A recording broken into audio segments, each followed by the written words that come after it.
पहले तो इस दुख समाचार के लिए मैं मेरे गांव जो पूरा शोक में डूबा हुआ है, तो बहुत दुख की बात है। ये घटना हुई है, इसमें कहीं ना कहीं किसकी लापरवाही है और किस तरह हुई है, इसकी जानकारी तो पूरी नहीं बता सकते कि ये मिट्टी का ढेर या इस टंकी का दूर बनना, कहीं ना कहीं ये जरूर है कि इसमें इन बच्चों की जान जाने का कारण बना।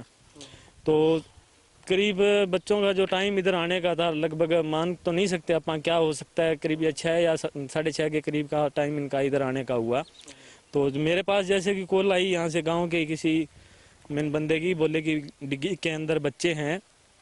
तो मैं यहाँ डिग्गी के जायजा लेने आया तो मेरे को वैसा कुछ नहीं नज़र आया। उसके बाद में जैसे डिग्गी के अंदर जाके ये फुटपाथ बना हुआ है, इस पे जाके देखा तो बच्चे के ये चप्पल पड़े हुए थे। तो मेरे को ये भी डाउट हो गया कि हाँ बच्चे तो हैं ज़रूर इसके अंदर। फिर मैंने आवाज़ लगाई, मेरे साथी और भी यहाँ काफ़ी यहाँ मेरे साथ आ गए, तो देखा बच्चे अंदर नहीं है। उससे पहले बच्चों को निकाल के ले जाया जा चुका था यहाँ से, यहाँ गांव के ही डॉक्टर के पास। तो वो बताया जा रहा है कि जब मेरे आने से पहले यहाँ गौशाला की लेबर को ही सूचना की गई कि डिग्गी में यहाँ बच्चे हैं दो, तो उन्होंने कैसे करके बच्चों को निकाला और निकाल के उनको बाहर लेके गए। पर उस टाइम बच्चों की जो है ना मृत्यु हो चुकी थी। इस दुखद समाचार जो है गांव के लिए शोक भरा गांव आज मेरा यही गुहार करता है प्रशासन से कि ये जो लोकेशन डिग्गी की है, टंकी बनी हुई है जो, इस लोकेशन की वजह से, और दूसरा ये जो वाटर वर्क्स के अंदर इस तरह का हाल बना हुआ है, तो ये इसका हल किस तरह हो सकता है, इसकी हमें कुछ तो रिपोर्ट देना। गाँव के अंदर इस तरह के हादसे जो होंगे तो उसमें गांव प्रशासन को ही जिम्मेवार ठहराएगा। मैं नहीं था, मैं सरपंच साहब ने मेरे को फोन किया, तुरंत हम यहाँ आए। साइकिल बताने वाले बता रहे वाटर वर्क्स के अंदर वाली जगह में थी। अच्छा, हाँ। अंदर वाली जगह में थी, यानी कि जो मेन गेट है वो उसका ताला खुला हुआ था। उसका ताला खुला हुआ था, उधर से बच्चे आए हैं।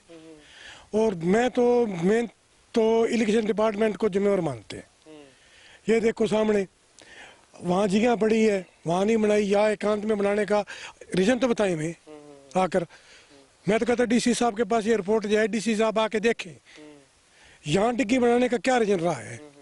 क्योंकि वो हमारे गाँव की कम से कम 30-40 साल पुरानी जगह खाली पड़ी है, बाउंड्री भी है, वहाँ बन सकती थी, वहाँ कर्मचारी को ध्यान भी रहता है। और यहाँ तो ये सामने टिब्बा पड़ा है, कर्मचारी बेचारे वहाँ रहते हैं, ये टिब्बे से इधर दिखाई नहीं देता, यहाँ तो कोई देख ही नहीं सकता। एकांत में बना रखी बिल्कुल। मैं बाल बदलने के लिए लाइट आ गई थी और सप्लाई चलाने के लिए गांव में गया हुआ था। अच्छा, हाँ। तो ये जो गेट है हमेशा खुला रहता था या बंद रहता था? खुला भी रहता था और बंद भी रहता है। ठीक है। हाँ। तो कल शाम को खुला था मतलब? कल शाम को खुला था। अच्छा, खुला था, तो वो बच्चे जो है वो अंदर आ गए? हाँ, आगे होंगे। उस टाइम जब आए थे बच्चे, उस टाइम मैं नहीं था, मैं गांव में गया हुआ था, सप्लाई चला रहा था। ठीक है, तो यहाँ पे और कोई भी नहीं था जिसको ध्यान गया हो कि बच्चे आ रहे हैं? कोई नहीं था। कोई नहीं था।